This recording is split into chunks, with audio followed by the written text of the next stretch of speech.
so hello guys काली राते आम अचानक से फैमिली रो मूड बनला आम आनी आधा केजी चिकन जेनटा कि खावा काजे वर्षा भी होता हे टाइम ने फिर आम बनावा का चलनु फिर इटा चिकन के भल किना धोई धुआ कर इटा आम अदरक लहसुन पेस्ट कलु जिने मिर्चा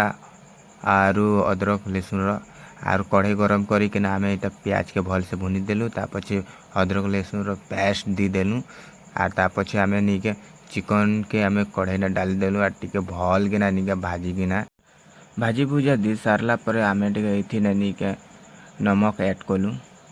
नमक ऐड कला पर तापछे ढक्कन के ढाकी देसु जेनता कि भल के सिझु फिर मसला मुसली दी किना आम टिके भल किना कसी देसु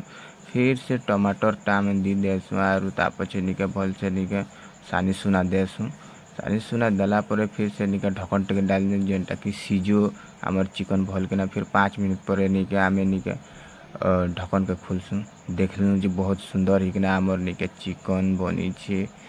चिकन तो बहुत सुंदर दिशु छे गाइस कलर भी भल दिशु छे फिर आम एथि निके धनिया पत्तर टिके दी देसु फिर देखलु चिकन सिझी सारला पर चिकन पूरा ही जैसे कंप्लीट फिर एटा आमर निके आमर मौसी चिकन सबके बाटी देसी बाटी दी सारला पर निके इटा देखु केते सुंदर करे आम खाऊ फिर छोटा नन्हा मुन्ना सा छुआ मोर भाई एटा हेलो नौटंकी करूथीसी बहुत नौटंकी फिर से भी खाएमी बोलिकिना कांदला जे ताके टिके खुई देलु फिर चटू के से देखो केते नौटंकी करिकिना चटू के चाटू छे गाइस देखो फिर मुई भी खाइली मुई भी टेस्टी केते लागु छे बोले टेस्ट तो बहुत जबरदस्त थिला गाइस काली राती ने मोर वीडियो जदि तुमके भल लागला बेले सब्सक्राइब करबो लाइक कर